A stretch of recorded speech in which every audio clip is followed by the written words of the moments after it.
gonna wrap this up real fast. You want to go with Mox? I think Brian Danielson, who's the other guy, I think that would be the way to go. It would definitely give you a new taste at the top, if you will. Yeah. But as long as it's not Guevara, Yeah, like I said, man, he don't deserve nothing but the girl he got on his arm. doesn't even deserve her. Although if she cheated on her last dude, or if he cheated on her with her, because I think that's how it was. Taya or Teo, whatever her name is, came in while he was dating somebody else. Yeah, they deserve each other. Nope. Yeah, look, man, he proposed to a chick on TV. Yep. And then he was banging Taya, whatever her name is. So yeah, They're not good people. yeah, The, I wouldn't mind seeing D. Brock get a big win, but he kind of got to get over the. Although that would lead to something cool potentially, because that might rope Jericho back into it if they do a thing where the guy that's in his group gets a title shot against um Daniel. That might actually be a way to go to kind of bring in some stuff full circle. So not a bad idea. But either Mox or Brian, you can't go wrong. so the other thing I wanted to ask you about, New Japan's starting a new brand. Much like how they have New Japan Strong in the United States, they're going to be launching a brand that will tour predominantly in New Zealand and Australia. Let's see. Let's see what the name is called. It's going to be called Tamashi. Tamashi? I think it's Tamashi.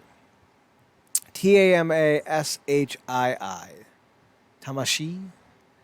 It says here, after the success of New Japan Strong, New Japan Pro Wrestling has decided to continue to globally grow their brand. They've announced the new third brand, Tamashi. Like Strong, the brand will be based outside of Japan, as the brand will expand the footprint in New Zealand and Australia.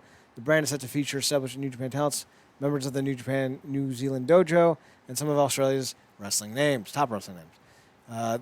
New Japan's Tamashi's first show will take place across the weekend on November 11th through the 13th. The first show will be live from Christchurch, New Zealand on Friday, November 11th at the Pioneer Recreation and Sports Centre, with the second show taking place from Sydney, Australia on Sunday, November 13th at Liberty Hall. New Japan has also announced the talents who will appear at the show, including Kenta, uh, Taiji Ishimori, and Bad Luck Fale, who I think lives in New Zealand now. So, Marcus, thoughts on the idea of another New Japan show that doesn't focus on Japanese talents or in Japan itself? Do you think there's a market for it? 'Cause I didn't realize New Japan Strong was doing as well as it was. Yeah, me neither, man. But I mean, it makes sense. It's taking them a while to just crack into the American side of things. So, I'm glad it's catching fire. And who knows? We'll see how it goes because it does feel like they're doing with their brand not at all too dissimilar from what we're seeing in a certain way with the NXT of it all. Mm-hmm. Um, but yeah, I mean, I definitely do think it got weight to it. I mean, isn't your boy Babyface Jay White from New Zealand? Yes, he is. Yes. So I mean, they're looking for more. See if they can build the next generation of Jay Whites, which is ain't half bad at all. So market for it, we'll see how it goes. But I think this even attempt at expansion. I don't think they try to attempt this expansion if they didn't see some great potential there. So, but I'm just glad to hear they're doing well. 'Cause like I said, they've been trying to break into you know past their own borders for a while now. So I've come around a bit on Jay White. I think he's better. I don't think he's a top guy, but I think he's good enough. This shouldn't be a big surprise because New Japan did a dojo show. It's like a 6 or 8 part docu series where they followed the New Zealand. I think it's New Zealand dojo. The New Zealand dojo students, where Bad Luck Fale was acting as head trainer. So this shouldn't be surprising because when they did that, because this is the second season of that training show they did. It's kind of like Toughen Up but more real. They did one with New Japan America, where they sent Shibata over to the United States, and guys like Clark Connors and Carl Fredericks and a few others were on that show. And then several months later, they announced New Japan Strong. So this should have been expected when they started doing that New Japan training show with the dojo kids. So not surprising. Not sure how much of a audience there is for it. Because with the New Japan Strong guys, you have like Tom Lawler and other New Japan adjacent names. Jonah was on there for a little bit. Some of the names that were on it, can't show up anymore, like Chris Dickinson. But I don't know if New Japan, New Zealand, or Tamashi is what they're being called. I don't know if there's a big abundance of talent that people want to tune in for. Obviously, you have like guys like the Mighty Don't Kneel, Nichols, and whatever the other guy's name is. Plus, you also have Jonah. He's a big deal. Fale. I don't think the Tongans live in or Tongas live in Australia or New Zealand. I think they live in Japan proper. But I'm sure they could find some other guys from the area. I think Hanare is from New Zealand. But like, is Hanare a big enough name that's gonna attract a few 100,000 people to watch New Japan website every other week? Like, I don't know. So questions abound, but I'll check it out. I always love atmospheres. So if they get the right kind of atmosphere for the shows, I'll tune in. Because I think that's one of the reasons why I can't stand the WWE, because like their atmosphere is so homogenized. It's static. It's nothing. It's machine. It's Apple phones. It's the same bullshit every week. But if you get a nice atmosphere going with the crowd, yeah, I'll tune in. Yeah, that's one thing you can always appreciate. That's why watch stuff like I watch stuff like I told you about Gleat, and then also New Japan. They just have a respect for the art of it. Mm-hmm. That they treat the art like a celebrity, not the people. Mm-hmm. Which is kind of gets mundane and just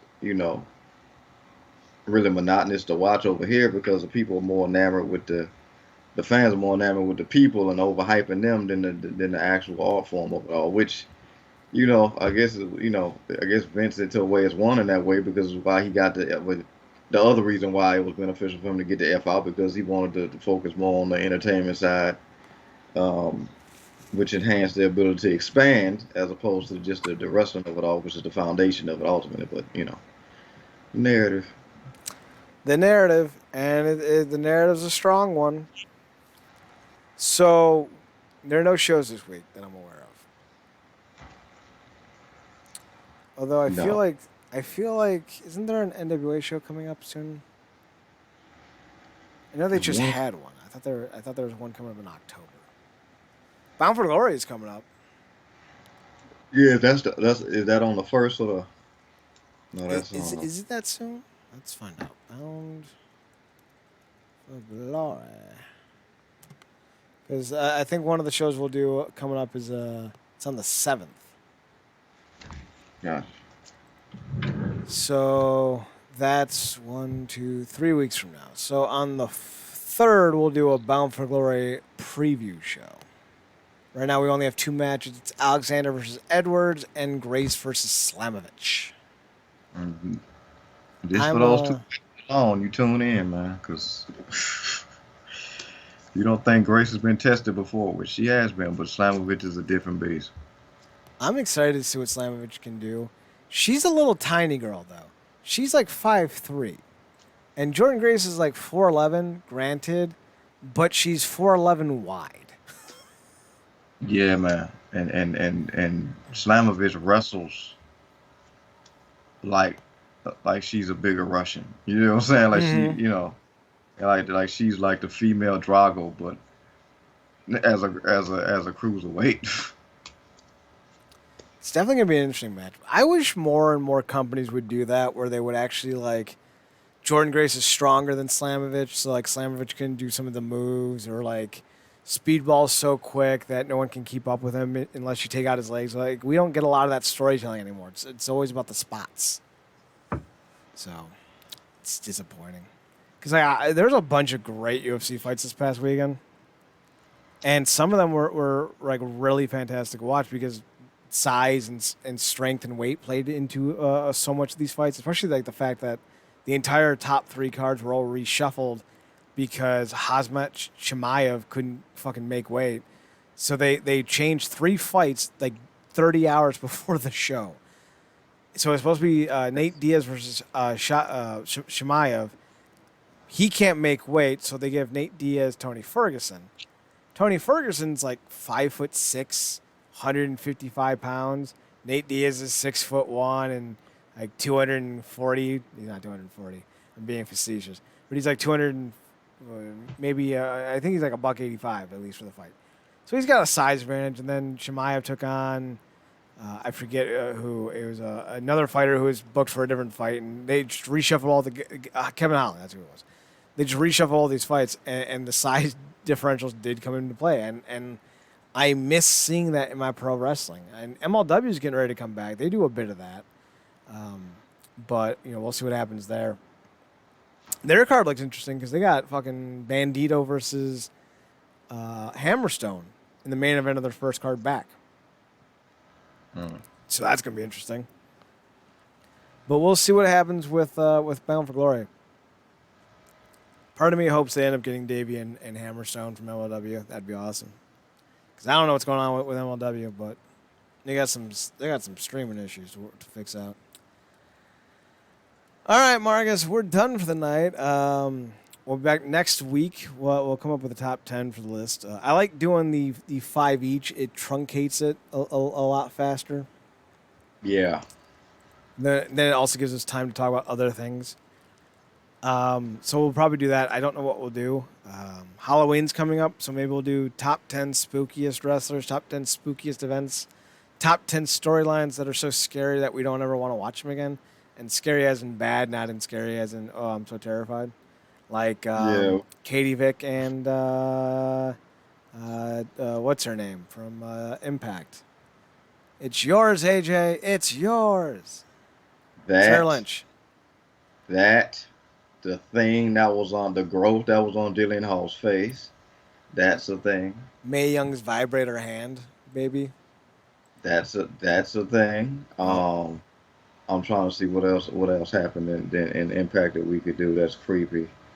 The Angelina Love zombie thing wasn't necessarily so disturbing as it was like stupid.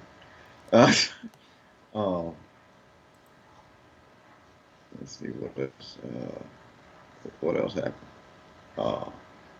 Yeah, there was. I feel like there was 2 wife storylines that happened in wrestling. I think when when DDP was going after Taker's wife, and then obviously Sharmell had her run-ins. That was funny. Oh, Kurt. Yeah, that was. I'll that was scary. I'll never be able to think of Sharmell without thinking of Kurt. So apparently, did Dexter Loomis show up at the Miz's household?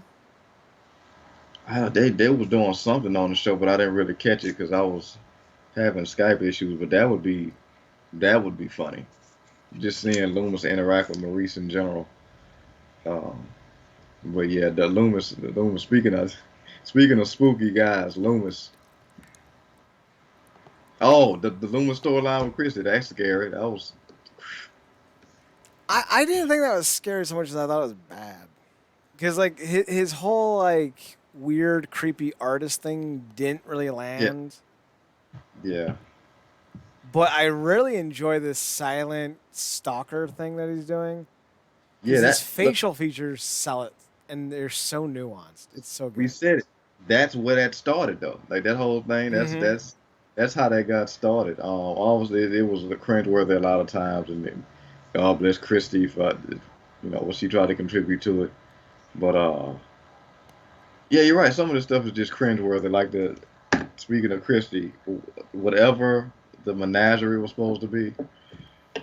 Oh, jeez. Yeah, because Christy brought in Rebel. Who still just feels like somebody that's brought in because now she's just a sidekick for Britt Baker or whatever. I don't got nothing against Rebel. But it kind of just feels like she's there. Yes, I guess we can do, like you said, scariest storylines, scariest looking gimmicks, scariest, because there was one time when we had like Relic versus Black Rain. Black Rain, there it is. Yeah, talk about that. I guess that's something that Dustin doesn't want to talk about.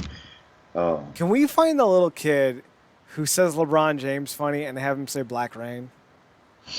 LeBron James, Black Rain. All right, realnerdcorp.com, realnerdcorp.com. We will be starting our trek to Halloween, where all the top 10s going for are going to be spooky, except for the 1st of October, in which case it's going to be a spooky review of Bound for Glory, or a preview of Bound for Glory. So, tune in for yeah, that. It's still going to be and, spooky. We're going to wear and skeleton costumes. yeah, man. Oh wow, that's coming out on the 30th. So we may do an impromptu half review of Hocus Pocus 2, which apparently is dropping the 30th 30th of of September or this month. October? This month, yeah, Ooh. September. I So see more people need to do that. Don't release your Halloween movie on Halloween because I ain't gonna watch it. Release it in September so I can put it in the queue so I can yeah, make part of my Halloween festivities for the month that is. Speaking of comebacks, the fuck is this Santa Claus TV show?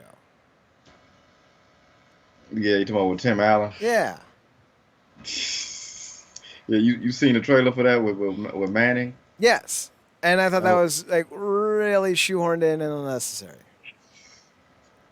But like, there's a part of me that like, all right, listen, Tim Allen's political opinions make me want to take a tack hammer to the side of my head.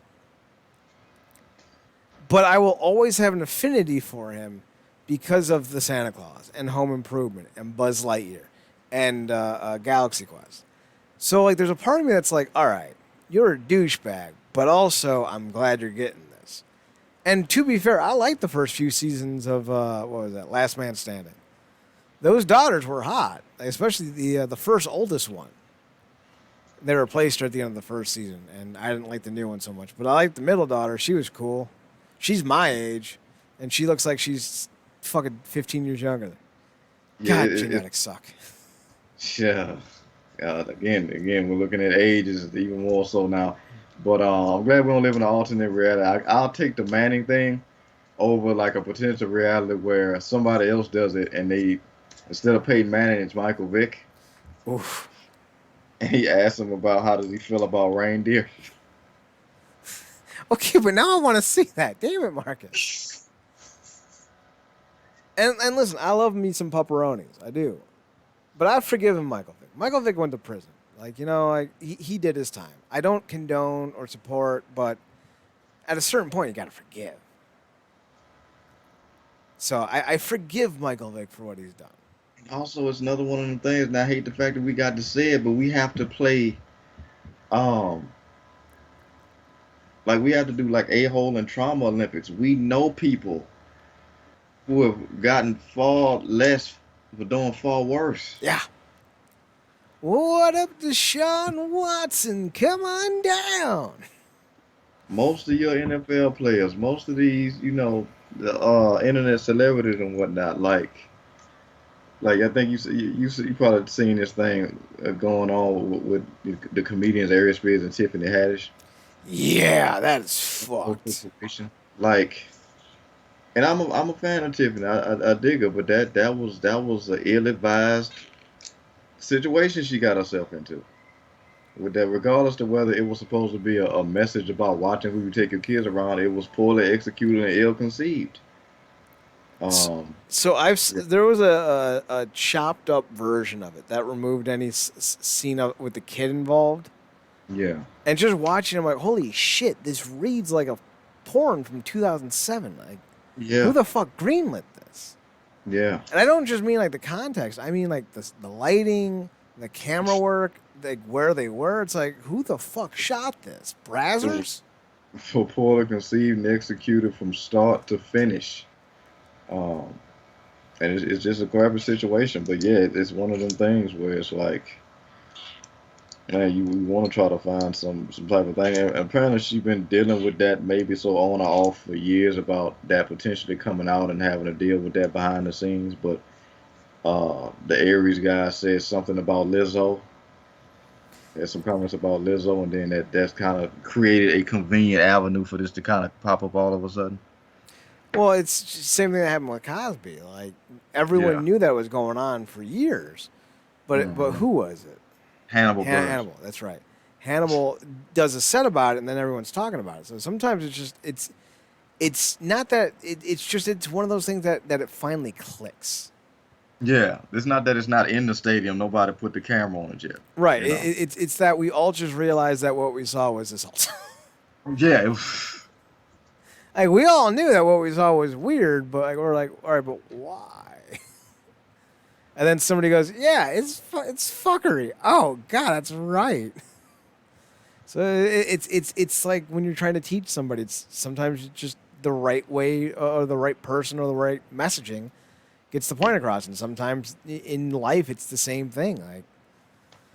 Like who knows what some of these people have done that we don't know about. It's fucking weird, man. So I'm gonna see how that plays out. It's definitely not something that I think is gonna go away anytime soon for either person. I just hope it's not another Depp situation where it like, goes on for 5 years and it goes out in the court of public opinion and then the court of law, or not so much the court of law because it was a civil suit, but still. So yeah. I That have was concerns. absolutely. I have Well, concerns. I didn't catch that till somebody tweeted that, but that's adorable. All right, what do we got here? Hubby-san. Okay, but is this Sato's phone? No, that's the wife's phone. Oh, she's calling Daniel hubby-son. Oh, that's adorable. Go watch Cobra Kai. It's adorable. Fucking Oh, son. man, that moment when she made him go in that room. That was intense. Oh No, God. the real moment. Oh, when they show up for the Sakai Tai tournament, or whatever it was called, and Yeah. I'm Sensei Larusso. I'm Sensei Lawrence. I'm Grand Sensei Sato, and then she's like, I'm karate adjacent, It's a karate chasing exactly. and then she kind of like curtsies. Ah. She played Sheldon Cooper's sister on The Big Bang Theory, if I remember correctly. So if you ever want to see more of her, she was only in a few episodes, but the episodes she was in were pretty awesome. So, all right, realnerdcorp.com, REALNERDCRP.com. We're on Twitter at NERDCRP. We're on Marcus. You're on Twitter at Paradox Kid, PARADOXKID. That's me. You can also find him on this other podcast. It's The True Penny Show over on Twitter at TRUEPENNYSHOW. Check them out. They cover a lot of stuff. Mostly, I shouldn't say mostly, but they predominantly do cover a lot of Japanese wrestling. So if you want to get into that, that's a good source, I think, for you to dive into. They also cover, you guys do cover American stuff, right? You don't just Yeah. you don't Yeah. just do exports. You also do imports. Exactly. Yeah. I think they just James and another one of the panelists just covered the whole punk fallout. So go check that out. We try to get to everything. Can't get to everything. But we try to get to a lot. No, I mean we can't get to everything. The sport's too goddamn fucking massive. We can't even get to everything in one company. You think we can get to every news story in the history of forever? Fuck that. Why do you think we do truncated top tens now? Too much fucking news. Or not enough fucking news. It's never consistent. Just give me 3 or 5 big stories a week. Come on. It's not fucking hard. Anyway. I'm on Twitter at Chad Nerdcorp, CHDNERDCORP, and on the Instagram at Chad's Photo at CHDSPHOTOHUT. For Mark Green, I'm Chad Porto. Thanks for tuning in. Thanks for checking us out. Thanks for giving us a chance. Remember, as always, to watch more wrestling. And Marcus, take us home. Good night, me.